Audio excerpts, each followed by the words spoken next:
So guys, welcome back to my channel today. My name is Prince Brian. Make sure you subscribe, like, share and comment. So had you gotten an accident on the swimming pool or an injury? What happens? When you call the lifeguard, what goes next? So I tried and I thought that maybe today I'll take you through the first aid box and the first aid bag, the so-called first aid bag, to show you what is always inside these bags, the content that is always inside, so that whenever you get an accident, you know what is going to be used unto your injury. And for now, I'm going to take you through the box and the bag.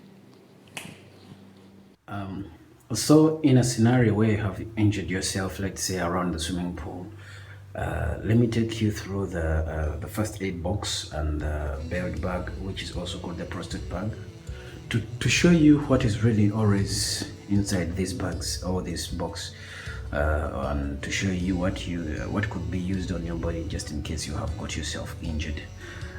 We will start with the first aid bag to see really what is always inside it.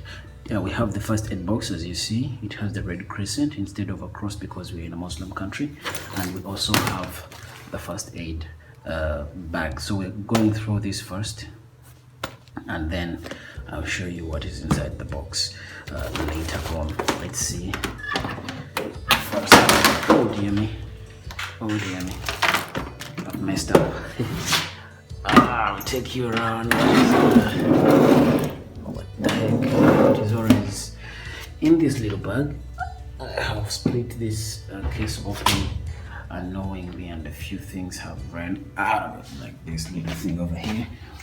But I'll show you usually what is always inside this bag. So inside the bag, I'll open it up. My phone, I have my hands. I'll open one and I'll show you what is always inside this bag. So in this little bag, we have the gloves, we have the pocket mask. I'll be telling you what is the use of each one of these things. We have in the bag. And later on, I'll show you what is always in the first aid box. And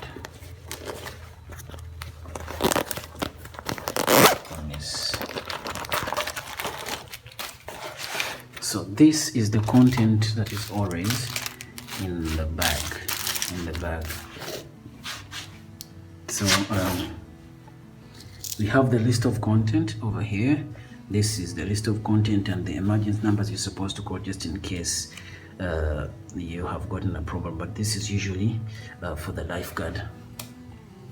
We have the swab gases. This is used on the wounds, just to cleanse the wounds of blood, or maybe to cover the wounds just in case you've gotten a wound that is as big that needs to be covered.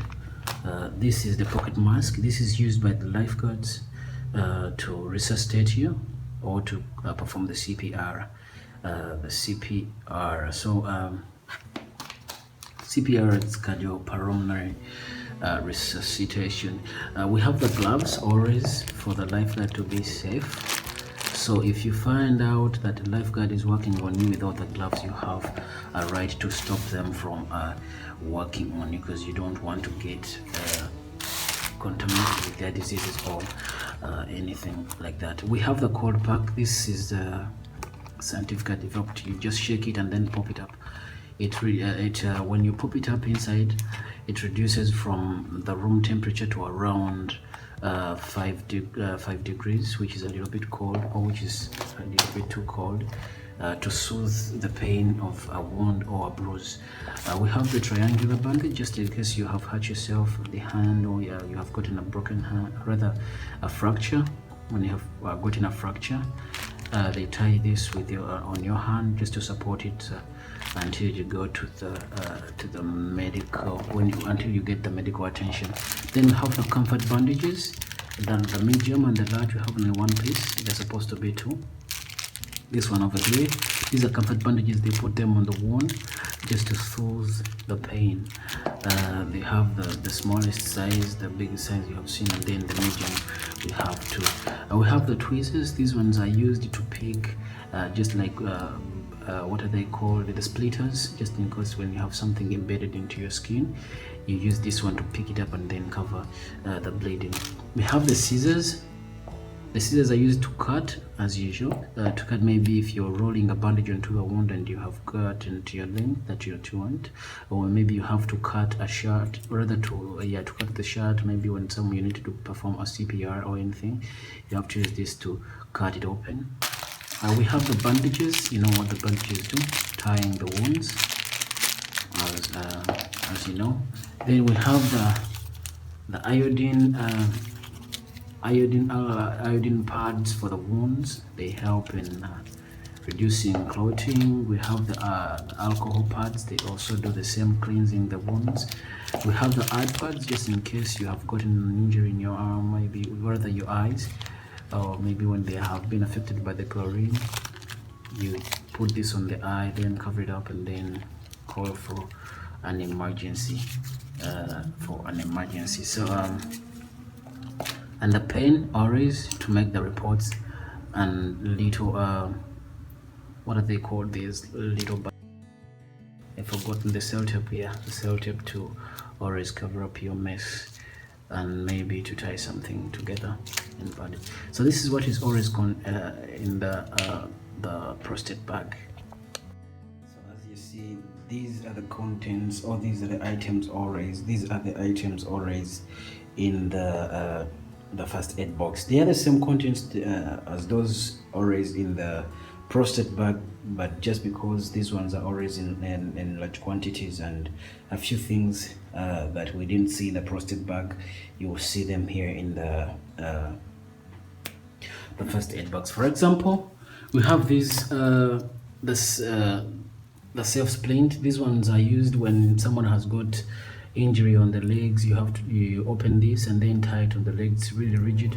You tie it around the broken part and then tie it up with the bandages, and then call for the ambulance or the medical attention. We have these ones for the legs, and then we have these ones for the hands. As you see, the size vary. Okay, the size vary. This one's for the hand and this one's for the legs. So these are the uses of these ones. And then another thing that we didn't see into the prostate bag are these yellow bags. These yellow bags they are used to after when you have performed like first aid, everything that you have collected, like blood stained cotton, gloves and all that kind of stuff, you put into this bag for proper disposal because they are hazardous. So this is the use of these bags, and they are usually supposed to be 2 or more than that. And we have the elegant alcohol pads, as I showed you, into the prostate bag, but this one we have a box. The side we had only like 10. We have a box of gloves, as I showed you, gloves into the other prostate bag, but these ones we have also a box. What other thing didn't we see? So these the burn relief. These ones they're used when someone has gotten a burn. So yeah, around the swimming pool, burns are not really things you usually see. It's really rare to have burns or to take care of burns around the swimming pool.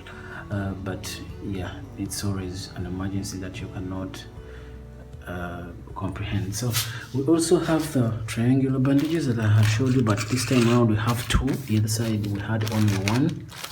As you see, we have the cotton, a roll of cotton. We have the cell tape, as I showed you. The other side we had only 1. We have the face mask.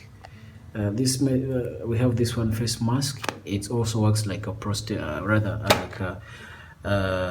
it's called a face shield. Oh dear lord, a face shield. Yeah, it also works like it protects you from getting infections from someone you'll be performing CPR.